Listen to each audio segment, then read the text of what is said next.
baay'ifni galateeffachaa Waaqayyoof kadhannaa tajaajila keenya guyyaa Waaqayyootti dabarsinee laadhanneetuti gara tajaajila keenyaatti baana. Abbaa keenyaaf Waaqa keenyaa Gooftaa keenyaa yaasa hundumaa dandeessu guddifnee baay'ifnee si galateeffannaa. Tajaajillee dabarreeffne hundumaa keessatti situ nu gargaari, situ ayyaana nu baay'isee, sin nu milkeessee. Kanaaf Waaqa irratti lafa irratti galanni ulfinni siif haa ta'u. Gooftaa keenyaa jaalala kee taanaa kun guyyaa har'as immoo siif saba kee tajaajiluudhaaf deemnee dhufnee fuula kee dura jirra. Maqaa Yesuus Kiristoosiin Waaqarraa nu wajjiniin ta'uun nu gargaaruun yaa Waaqayyo ergaa dhalootaaf ergaa yaa Waaqayyo yeroo nuuf kennuun yaa Waaqayyo warra faarfatan faarfannaa isaaniitiin sabni kun fayyee sabni kun yaa Waaqayyo hidhaansaa ittiin hiikamee itti gargaaramee gara mana isaatti akka ni deebi'u maqaa Gooftaa keenya Yesuus Kiristoosiin faarfattoota kanaa wajjiniin ta'uun fedhaaf jaalala kennuuf haa ta'u.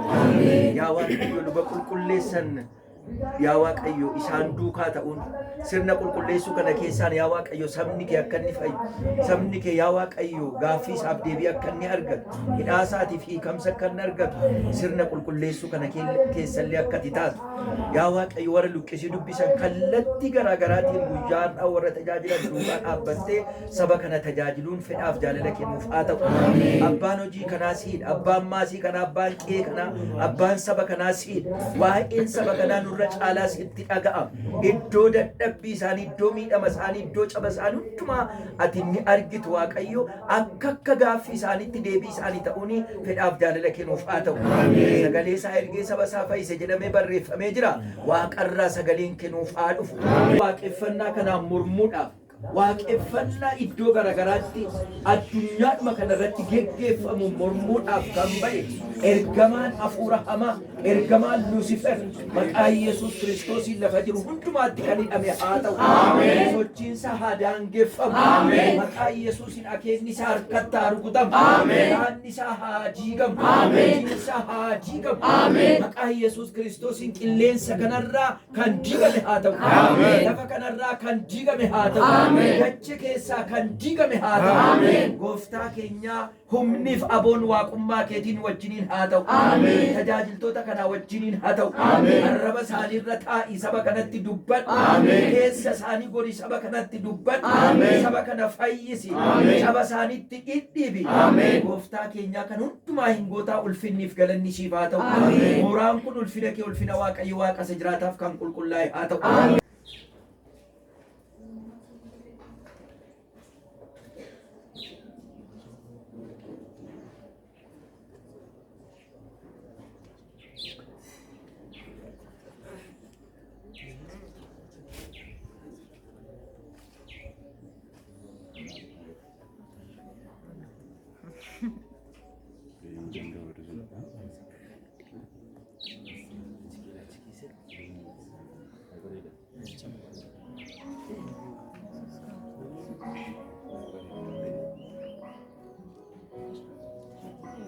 Dokter jalan dia dulu. Kaki kuat.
Abba kan Ilmaa kan Hafuura Qulqulluu Waaqayyo tokko. Ameen.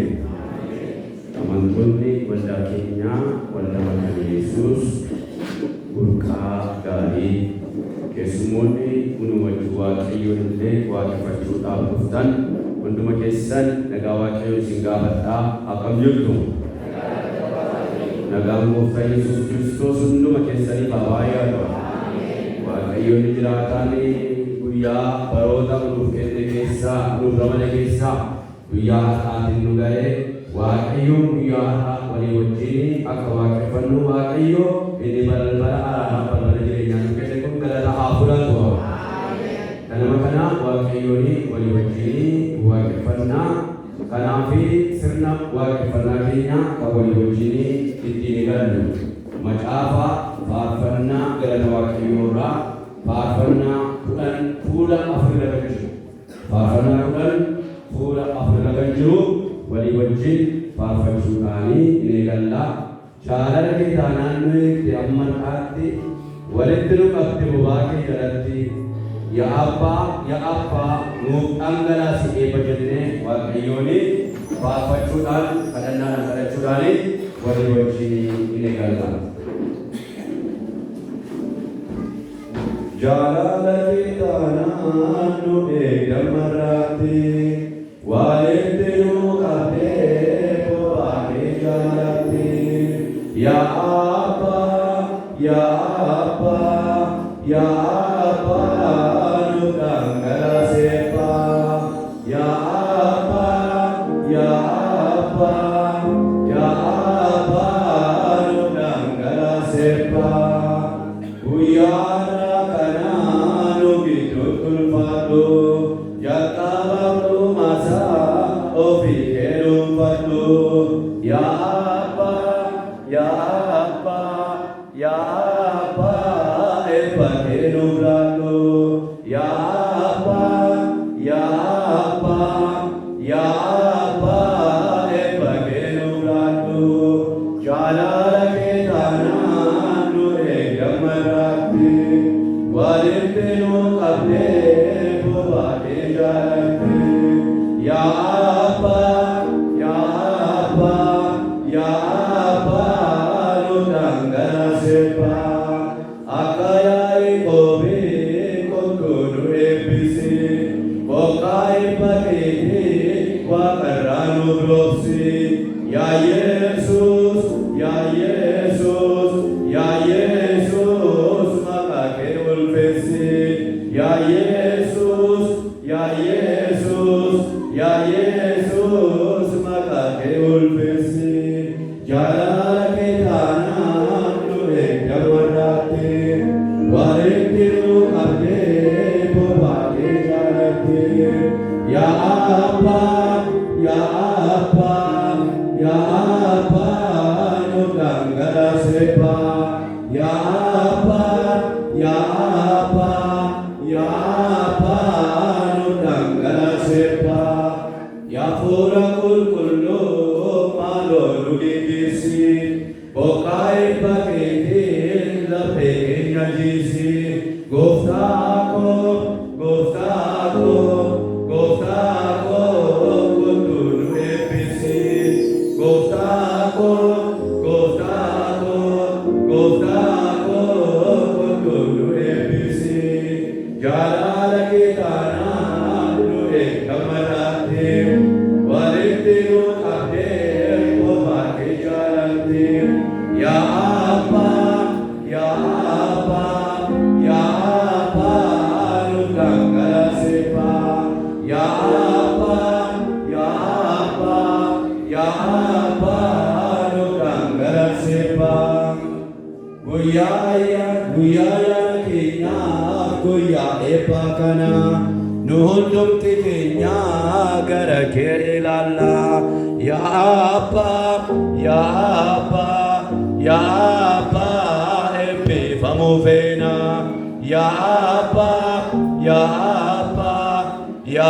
abbaa eebbifamuu feena jaalala kee taanaan nu eegdamarraatti walitti nu qabdee bobaa kee jaalatte yaa Abbaa yaa Abbaa yaa Abbaa nagvangala sebbaa yaa Abbaa yaa Abbaa yaa Abbaa nugdangala sebbaa jalqabaaf dhumasaa ofii kee miidhagsi gobaa keessoo keerraa eebba kee nuuf roobsi yaa Abbaa yaa Abbaa yaa Abbaa maaloo nu eebbisi yaa Abbaa yaa Abbaa yaa Abbaa maaloo nu eebbisi jaalala kee taanaan nu eeggamaraate walitti nu qabdee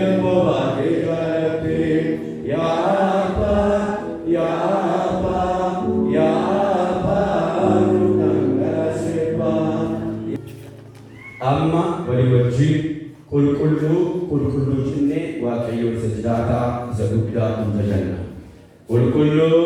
Qulqulluudha Waaqayyo gooftaan maccaa. Hoosaa'ina mootiin maqaa Waaqayyo gooftaatiin dhufu galateeffamaadha. Nagaan Waaqa irratti obbaanis ol Waaqa gubbaatti. Waaqayyo gooftaan isa qulqulluu mana qulqullummaa isaa keessa jira.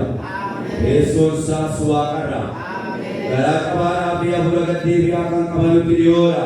Isatti mataliif hin nagaa. Kadhata isaaniis hin dhaggeeffata.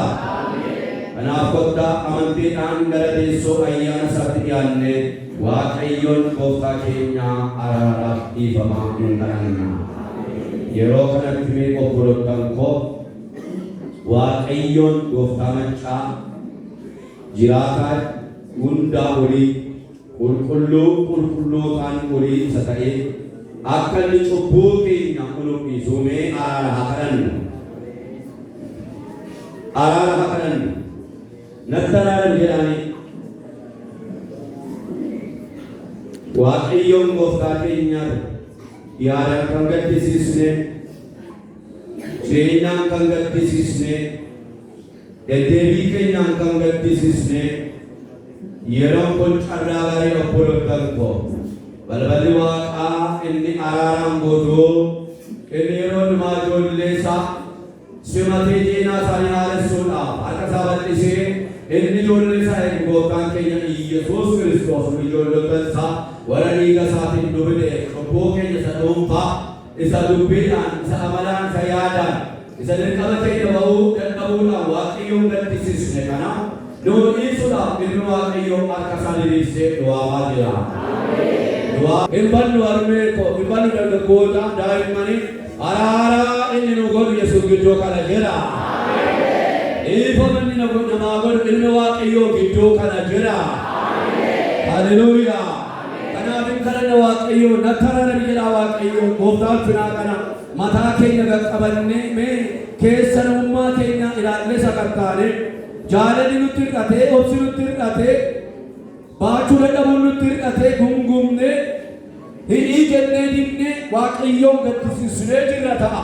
Garuu Waaqayyo gooftaan maccaa moofaa abaarsaa fi isattiin seexanni fuula Waaqayyootti jireenyaaf amala cincitaa kana agarsiisee nuuni maqaa balleessee teessoo Waaqayyoo dura akka nuyi baqannee baanu nu gochuudhaaf isa yaalu yellaasisuuf Yesuus Kiristoos araara nu gochuuf gidduu kanatti mul'atee jira. Haleluuyaa.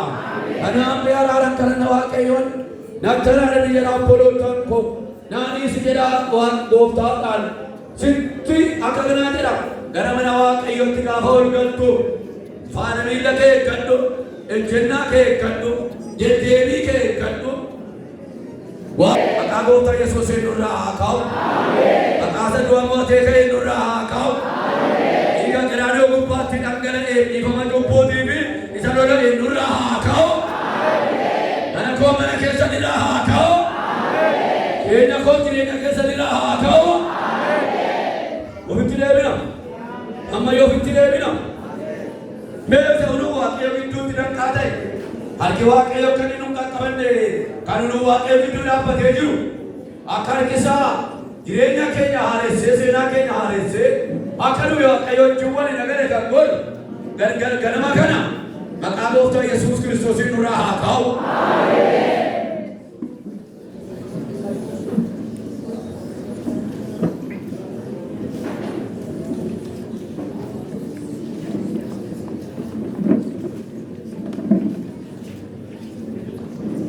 Konduma akan dendesu Yawaqiyyo gooftaa araara qabeessa ayyaanni kee dhaloota hamma dhalootaatti gooftaa hafee jiraata. Ameen. Yawaqiyyo abbaa keenya ati waaqa obsa qabeessaaf danda'aadha. Qulqulloof amanamaadha. Warra yaada garaa isaanii geeddaratanii hundumaaf yakka isaaniif cubbuu isaanii dhiiftaaf nuyi si yakkineerra. Balleessineerra karaa keerraa kaanneerra fedha kee yaada kee keessaa baaneerra kanaaf jaalala kee fi gaarummaa kee argachuudhaaf yaa Waaqayyo gooftaa machaanuu kan malu miti. Egaa yaa Waaqayyo gooftaa ati inni araara qabeessa taatee nu garboota kee dadhaboota kee kana maqaa gooftaa Yesuus Kiristoosiin nu maari. Cubbuu keenya yaa Waaqayyo gooftaa machaanuutti hin lakkaa'in. Maka Yesus induk ese, Kenya Kenya, isa kubun kesa mute, akka kulkulle fannuve, gooftaa Kenya Yesus Kiristoosiin jireenya bara akka argannu isa kulkullu afura keetiin ganama maqaa Yesus Kiristoosiin ati nu geessa. Araarri kee yaa Waaqayyo gooftaa machaa foon keenya, lubbuu keenya, qalbii keenya, afura keenya maqaa gooftaa Yesus Kiristoosiin bokkaan araara kee ganama kana dura dhangala'a. Si kadhanna maqaa ilma kee gooftaa keenya Yesus Kiristoosiin. Ameen. Nu maari yaa uumaa keenya nu gargaare.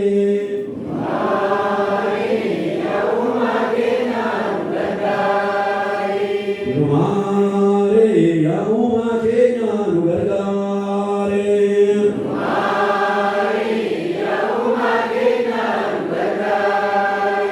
Waaqayyo abbaa yaa tola kakee hojii noo jaalala nu gocha kee ilaalla yaa uumaa keenya nu gargaare.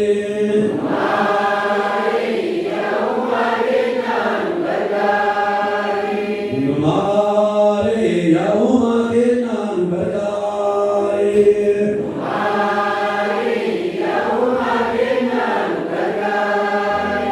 Yaa goota as nu gafeli eekamsa kee nu balleessi araara kee nu kenni yaa uumaa keenya nu gargaare.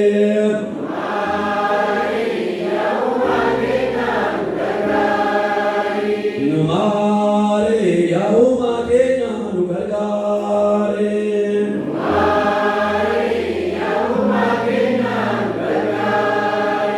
Yaa gooftaa Yesuus fayyisaa hafuura kee nuuf kennita kennaan hundinuu si harka yaa uumaa keenya nu gargaare.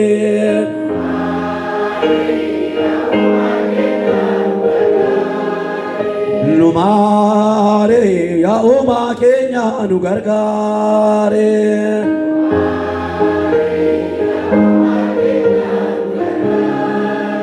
Daawoo keetti kan jiraatu si duwwaa kan amanatu dha'ichi isaan argatu yaa uumaa keenya nu gargaare.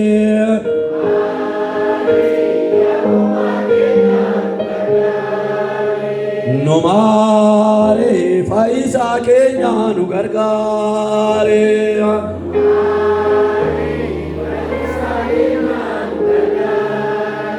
Nu maari yaa uumaa keenya nu gargaare.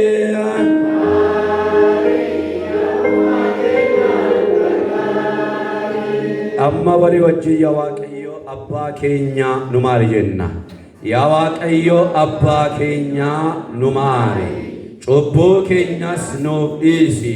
Jireenya bara baraattis nu geessi. Ameen. Gooftaa nu maari. Waaqayyo uumaa nu maari. Kiristoos fayyisaa nu maari. Waaqayyo qulqulleessaa nu maari. Cubbuu keenya Waaqayyotti yoo himanne inni amanamaadhaa fi qajeelaa waan ta'eef yakka keenya nuuf dhiisa, cubbuu keenya hundumaattis nu qulqulleessa. Kanaaf abboommi gooftaa keenya Yesuus Kiristoos dhiifama cubbuu keessanii maqaa Abbaa, kan Ilmaa, kan Hafuura Qulqulluu Waaqayyo tokkotti isinitti himnan himaa. Cubbuun keessan isiniif dhiifameera. Yakki keenya nurraa fuudhameera. Hawaasi keenya nurraa garagaleera. Illee guddaadha. Dhala keenya walqaqqabee Waaqayyo tokkotti. Hiikaa gooftaa. Hiikaa Yesuus ammayyuu illeedha. Nurraa kaaseera Yesuus. Nurraa fuudheera Yesuus. Nurraa galagasheera Yesuus. Haleluuyaa. Yesuus Kiristoos bara baraan gooftaadha. Amantoota baga gammaddan ganama kana balbala Waaqaa araaraan nu banameera. Dhiifamaan nu banameera. Waaqayyo gooftaan maddaa uluu isa gidduu dhaabbatee danqaraasaa ta'e kadhannaan keenya akka isa bira hin geenye bokkaan ayyaana isaa nurratti roobee akka dheessi keenya jigiile fayyisuunsa akka nuun hin qaqqabanne hangochaa ture. Abaasa uluu isa gidduu dhaabbate maqaa Yesuusin nu gidduudhaa ka'eera. Seetaan yaa dhaga'u, inni nama abaaru haa dhaga'u, inni nama hammatu haa dhaga'u, inni maqaa nama balleessu haa dhaga'u. Amantoota ammayyuu illee guddaan gooftaan galata galchaa.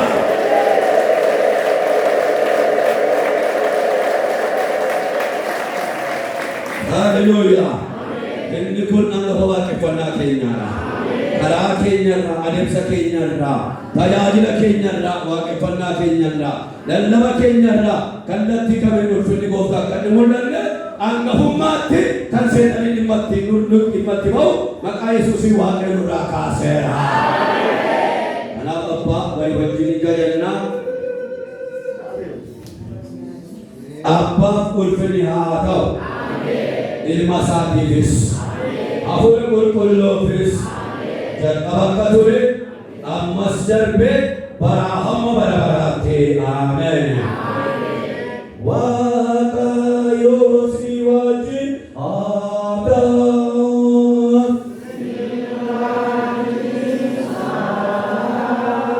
Gooftaan keenya Yesuus Kiristoos akka jedha, nagaa isin biratti nan hambisa.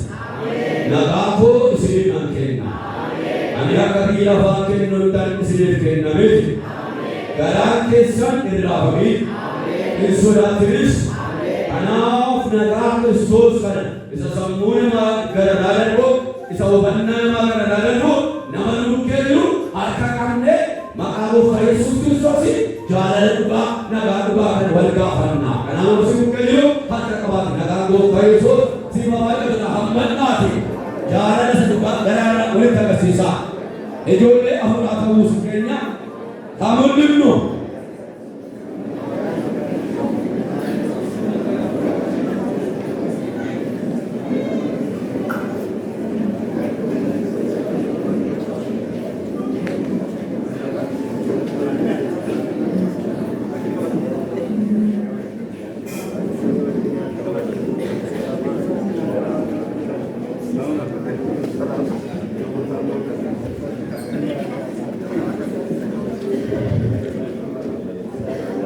Waaqayyoof galanni haa ta'u. Inni nagaa guddaa nuu kenne kana, inni jaalala nuu kenne kana ulfina guddaa haa fudhatu. Amma kophaa Waaqayyo gooftaadhaaf kan jedhu walii wajjin faarfachuudhaan waaqeffannaa keenya itti fufna. Kophaa Waaqayyo gooftaadhaaf galanni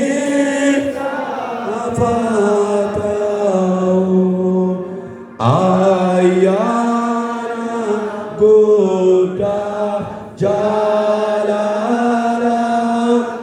esa anukenu felo elebeya onda kene gamachu naga agoda yana amoda gamada kadhanna.